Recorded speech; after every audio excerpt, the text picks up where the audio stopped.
Hello everyone, this is Manisha and welcome to my YouTube channel. आज की video में हम बात करेंगे heat and specific heat capacities of gases CP and CV के बारे में। ओके, तो वीडियो शुरू करने से पहले मैं आप लोगों से रिक्वेस्ट करूंगी कि प्लीज़ अगर आप लोग चैनल पर नए हैं तो चैनल को सब्सक्राइब कर लीजिए और वीडियो अगर आप लोगों के लिए हेल्पफुल लगे तो वीडियो को लाइक और शेयर जरूर करिएगा। ओके, तो आज की वीडियो हम शुरू करते हैं। देखिए, हीट है, होता क्या है बेसिकली। देखिए, एनर्जी ट्रांसफ़र करने के लिए या फिर एनर्जी एक्सचेंज करने के दो तरीके हो सकते हैं। या तो सिस्टम पर कुछ हीट प्रोवाइड किया जाए सिस्टम को, या फिर सिस्टम पर कोई वर्क किया जाए। ओके, यानी कि ये दो वे हैं एनर्जी एक्सचेंज करने के या एनर्जी ट्रांसफ़र के। ओके, तो हीट भी क्या एक तरीके से एनर्जी ट्रांसफ़र का एक तरीका है जब दो बॉडी के बीच में टेम्परेचर डिफरेंस होता है तब। ओके, हीट क्या है, एक तरह से एनर्जी एक्सचेंज का एक वे है जब सिस्टम या सराउंडिंग के बीच में टेम्परेचर डिफरेंस हो। ओके, तो हम इसे कैसे डिफाइन कर सकते हैं कि energy exchange between system and surrounding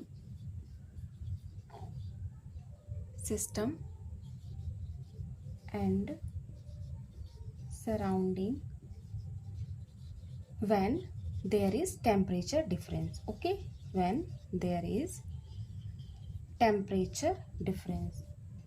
Okay, तो अब देखिए, जब टेम्परेचर डिफरेंस इंट्रोड्यूस हुआ दो बॉडी के बीच में या फिर सिस्टम और सराउंडिंग के बीच में, तो जो एनर्जी एक्सचेंज करने का वे है वो क्या कहलाएगा, हीट कहलाएगा।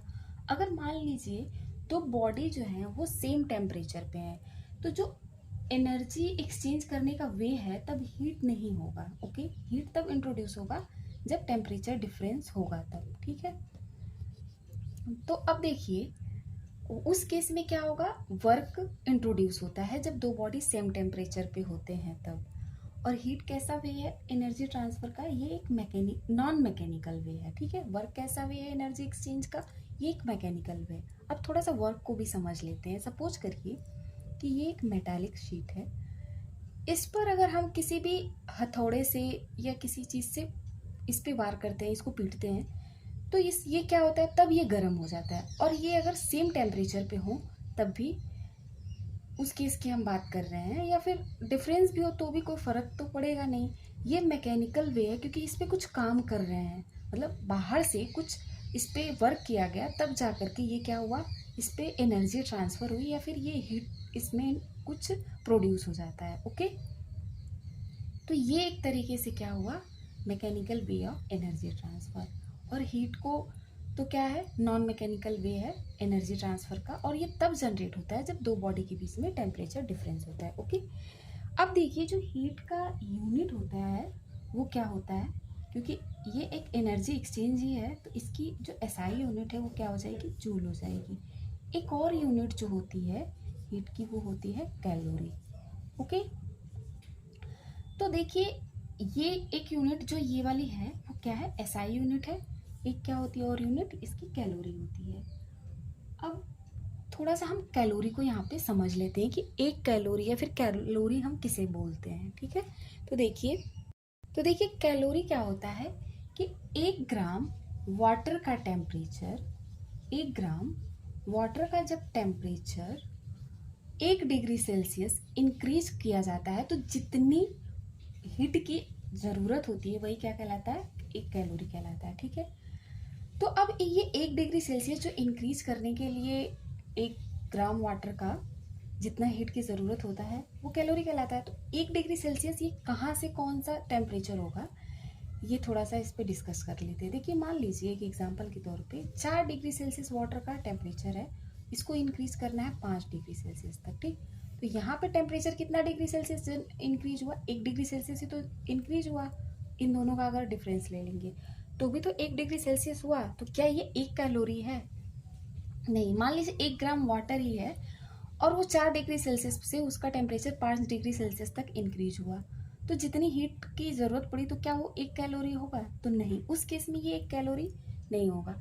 देखिए जो टेम्परेचर डिफरेंस कहाँ से कहाँ तक मेजर करना है, तो ये देखिए वो जो टेम्परेचर डिफरेंस जब मेजर किया जाता है 14.5 डिग्री सेल्सियस से 15.5 डिग्री सेल्सियस तक, ठीक। तो यहाँ पर जो टेम्परेचर डिफरेंस हुआ वो भी क्या हुआ, 1 डिग्री सेल्सियस का आया।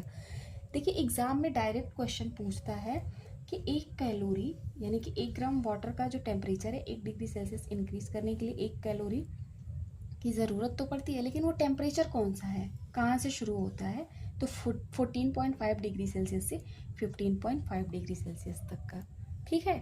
तो अब देखिए ये तो हो गया कैलोरी, और देखिए 1 कैलोरी बराबर क्या होता है, कितना जूल होता है, तो 1 कैलोरी बराबर होता है 4.182 जूल, या फिर 4.2 जूल भी इसको हम कभी कभी लिख देते हैं, ठीक। अब थोड़ा सा साइन के बारे में देख लेते हैं कि जब जो heat given to the system होता है, देखिए heat given to the system, तो इस केस में क्या होता है, जब हीट सिस्टम को दिया जा रहा है तो उस केस में साइन क्या होगा, पॉजिटिव होगा, ठीक है। क्यों?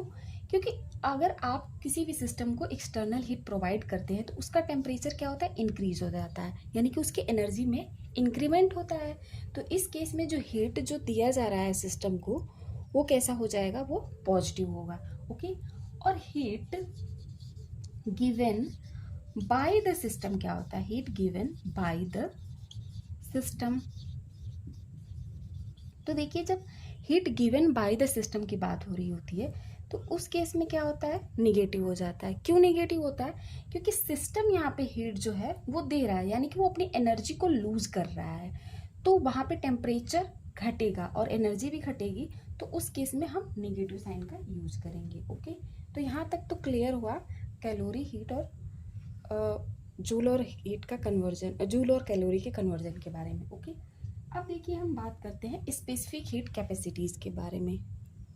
देखिए specific heat capacity of gases क्या होता है, इसको किस तरह से डिफाइन किया जाता है, तो देखिए amount of heat required to, amount of heat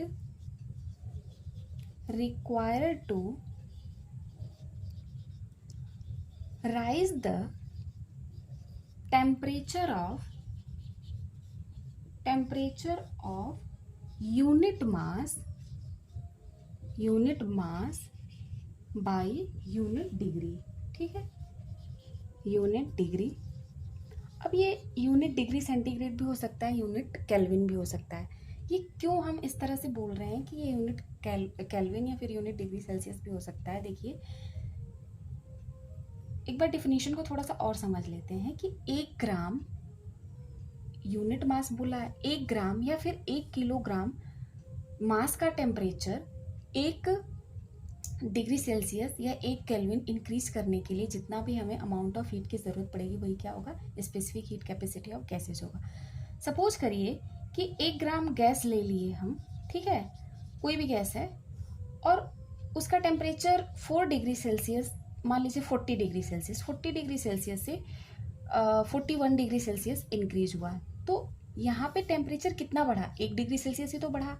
अब इसे अगर केल्विन में हम कन्वर्ट कर दें तो 273 इसमें ऐड कर देंगे, सिंपल सा। तो ये देखिए ये 3 हो जाएगा, ये 1, ये 3 हो जाएगा, ठीक। इसकी वैल्यू इतनी आ गई केल्विन में। अब यहाँ पर जब ऐड करेंगे तो ये कितना हो जाएगा, 314 हो जाएगा।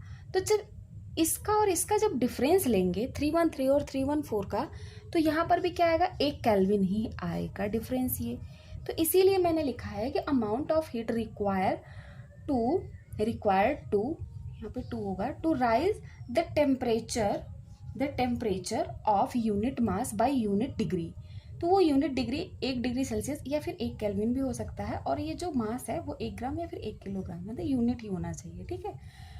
तो ये हो गया specific heat capacity of gases. अब देखिए वाटर के केस में जो ये स्पेसिफिक हीट कैपेसिटी होती है वो कितनी होती है, ये भी इम्पॉर्टेंट है, इसे लिख लेते हैं, 4.2 जूल पर ग्राम डिग्री सेंटीग्रेड। ओके, अब देखिए इसका मतलब क्या हुआ कि एक ग्राम वाटर का जो टेम्परेचर है, ठीक है, 1 ग्राम वाटर का टेम्परेचर 1 डिग्री सेल्सियस इंक्रीज करने के लिए कितना अमाउंट ऑफ हीट की जरूरत पड़ेगी, तो वो क्या होगा 4.2 जूल पर ग्राम डिग्री सेंटीग्रेड। अब ये इसकी यूनिट कैसे आई है थोड़ा सा देख लेते हैं। जो ये स्पेसिफिक हीट कैपेसिटी की है, हम बोल कह रहे हैं डेफिनेशन के according C equals to Q upon M delta T।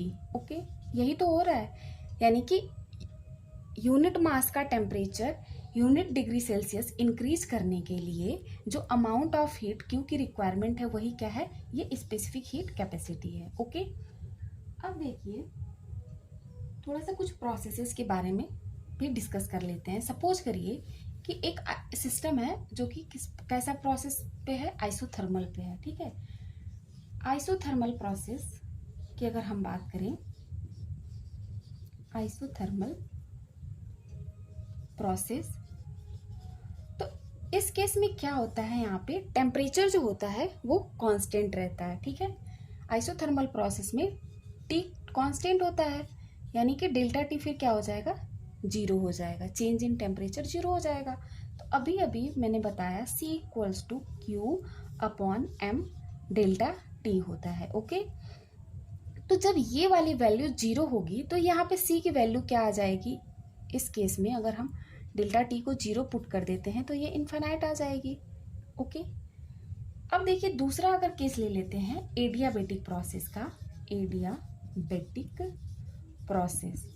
तो देखिए इस केस में क्या होता है, एडियाबेटिक प्रोसेस के केस में जो हीट एक्सचेंज होता है बिटवीन सिस्टम एंड सराउंडिंग वो क्या होता है, 0 हो जाता है। यानी कि जो चेंज इन हीट है या फिर हीट जो ये क्यू की वैल्यू है वो क्या हो जाएगी, 0 होगी। यानी सिस्टम और सराउंडिंग के बीच में जब कोई भी हीट का एक्सचेंज नहीं होता है तो उस प्रोसेस को क्या बोलते हैं, एडियाबेटिक प्रोसेस बोलते हैं। तो वहाँ पे ये 0 हो जाएगा। तो इस केस में जो C हो जाएगा वो क्या हो जाएगा, 0 हो जाएगा, क्योंकि यहाँ पे 0 पुट कर देंगे। तो कहने का बेसिकली मतलब ये है कि जो स्पेसिफिक हीट कैपेसिटी है गैस की, याद रखिएगा मैं बोल रही हूँ बार बार, गैस की वो कहाँ से कहाँ तक वेरी कर सकती है, वो 0 से लेके इन्फिनाइट तक कुछ भी हो सकती है, ये वेरी कर सकती है। ठीक है, ये जस्ट एक एग्जाम्पल है समझाने के लिए, ऐसा ही होगा हर केस में, ये ज़रूरी नहीं है। ठीक है, बस ये प्रोसेस का एक एग्जांपल समझाने के लिए कि गैस के केस में स्पेसिफिक हीट कैपेसिटी जो है इन्फिनाइट से 0 तक कुछ भी वेरी कर सकता है। ठीक है, 0 से लेके इन्फिनाइट तक। ओके,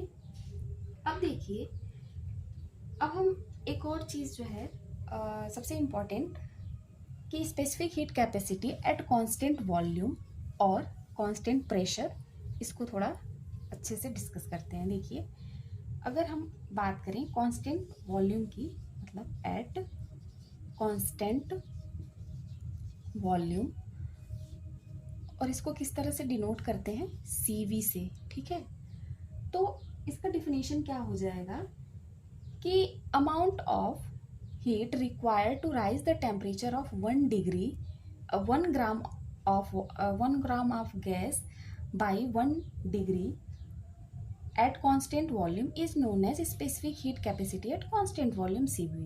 ओके, यानी कि CV इक्वल्स टू क्या हुआ, Q upon M delta T हो गया। ठीक है, यहाँ पे देखिए यूनिट मास का temperature unit degree Celsius increase करने के लिए जितना अमाउंट ऑफ हीट की ज़रूरत हुई एट कांस्टेंट वॉल्यूम पर, सबसे बड़ा इंपॉर्टेंट पॉइंट है कांस्टेंट वॉल्यूम पर, तो वो क्या हो गया, CV हो गया। इसकी भी यूनिट क्या हो जाएगी, जूल पर ग्राम डिग्री सेल्सियस। ठीक, अब देखिए जो सेकंड है at constant pressure, at constant pressure, उस केस में भी क्या होता है कि जो amount of heat required to rise the temperature of 1 gram of gas by 1 degree Kelvin या फिर 1 degree Celsius is known as at constant pressure is known as specific heat capacity at constant pressure. Okay, तो CP का भी definition क्या हो गया, Q upon M delta T। ठीक, amount of heat required to rise the 1 gram of gas temperature by 1 degree Kelvin या 1 degree Celsius is at constant pressure is known as specific heat capacity at constant pressure. Okay, अब देखिए इसकी भी unit क्या हो जाएगी, joule पर gram degree Celsius. और ये जो हीट है वो स्पेसिफिक हीट कैपेसिटी है। तो ये कौन सा नोटेशन है, ध्यान दीजिएगा, ये स्मॉल सी पी और स्मॉल सी वी की हमने बात की है यहाँ पे, ठीक है। और एक और होता है molar heat capacity, molar specific heat capacity, जो कि सबसे इम्पॉर्टेंट है इन गैस के केस में, क्योंकि गैसीय सिस्टम को हम हमेशा किस में मेज़र करते हैं, मोल में मेज़र करेंगे। जब ज़रूरत पड़ेगी क्वेश्चन के अकॉर्डिंग तो भले ही उसको ग्राम में चेंज कर लेते हैं, लेकिन जो इम्पॉर्टेंट है वो मोलर स्पेसिफिक हीट कैपेसिटी ही इम्पॉर्टेंट है। ओके, तो देखते हैं कि अब ये मोलर स्पेसिफिक हीट कैपेसिटीज क्या होता है। तो देखिए इसको जब डिफाइन करेंगे तो ये क्या हो जाएगा, amount of heat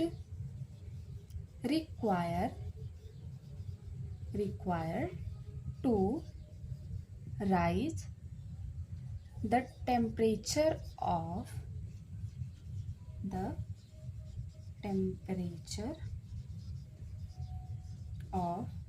1 mole gas by 1 degree Celsius is known as molar specific heat capacity। अब यहीं पर आती है बात फर्स्ट एट कांस्टेंट वॉल्यूम, जो कैपिटल CV है उसकी बात करते हैं अब यहाँ पे, ठीक है, एट कांस्टेंट वॉल्यूम। तो देखिए जो कांस्टेंट वॉल्यूम पे जब मोलर स्पेसिफिक हीट कैपेसिटी को डिफाइन करते हैं तो वो कैपिटल CV से इसे डिनोट किया जाता है, ठीक, कैपिटल CV होता है। तो इसके लिए जब हम फॉर्मूला लिखेंगे Q = N डेल्टा T, यही तो बोला गया डेफिनेशन में भी कि amount of heat required to rise the temperature of 1 mole gas by 1 degree Celsius is known as specific heat capacity. और आगे लिख देंगे अगर कांस्टेंट वॉल्यूम पर तो ये हो जाएगा constant volume specific heat capacity at constant volume CV। Okay, तो अब देखिए सिमिलरली अगर हम बात करें एट कांस्टेंट प्रेशर का, कांस्टेंट प्रेशर, तो CP भी जो है वो क्या हो जाएगा, यहाँ पे CP के लिए जब हम लिखेंगे तो ये कैपिटल, जब CP लिखेंगे तो ये भी क्या हो जाएगा, Q/N डेल्टा T हो जाएगा, ठीक है। तो अब देखिए ये जो Q/N डेल्टा T है और कैपिटल CP और CV है, ये किस तरह से रिलेट करते हैं स्मॉल CV और स्मॉल CP से, तो इसको थोड़ा समझते हैं एग्जाम्पल के थ्रू। मान लीजिए कि एक एग्जाम्पल ले लेते हैं, सपोज करिए O2 गैस है, ठीक, ऑक्सीजन गैस है और इसके लिए स्मॉल CV जो है वो दिया हुआ है X, ठीक। तो अब इसके लिए कैपिटल CV की वैल्यू कितनी होगी, ये क्वेश्चन में अगर इस तरह से पूछ दे या फिर कुछ भी इस तरह का दे दे तो कैसे कैलकुलेट करेंगे। तो इसके लिए निकालने के लिए फॉर O2 गैस के लिए क्या होगा, एक मोल की जो वैल्यू है वो कितनी होगी, 32 ग्राम होती है, ठीक है। यही तो होता है, एक मोल O2 में कितना ग्राम O2 होता है, ऑक्सीजन होता है 32 ग्राम। हर गैस के लिए डिफरेंट होगा तो उस हिसाब से निकाल लेंगे। ओके, तो देखिए यहाँ से जो कैपिटल CV है वो हो जाएगा 32x, यानी कि कैपिटल CV क्या हो रहा है, यहाँ से जो मोलर मास M और स्मॉल CV के मल्टीप्लिकेशन के बराबर, ठीक है। तो यहाँ से देखिए एक रिलेशन जनरेट हुआ कि कैपिटल CV किस तरह निकलेगा, जो भी गैस का मोलर मास दे दिया होगा और स्मॉल CV की वैल्यू दी होगी। स्मॉल CV जो है वो किलोग्राम में डिफाइन होता है, ठीक है, किलोग्राम या ग्राम में डिफाइन होता है, मास जब दिया होता है तब, तो उसको सीधे मल्टीप्लाई कर देंगे तो वैल्यू आ जाएगी। सिमिलरली CP भी क्या हो जाएगा, कैपिटल CP भी M स्मॉल CP, ये इतना होता है, ठीक है। अब देखिए थोड़ा सा और हम डिटेल में समझते हैं स्पेसिफिक हीट कैपेसिटी CP और CV को। उससे पहले देखिए एक इम्पॉर्टेंट रिलेशन है इन दोनों के बीच में, Cp और Cv के बीच में, वो क्या है, Cp minus Cv equals to R होता है। ठीक, इसे हम क्या बोलते हैं, मेयर रिलेशन भी बोला जाता है। Okay, Cp minus Cv equals to R where R is universal gas constant.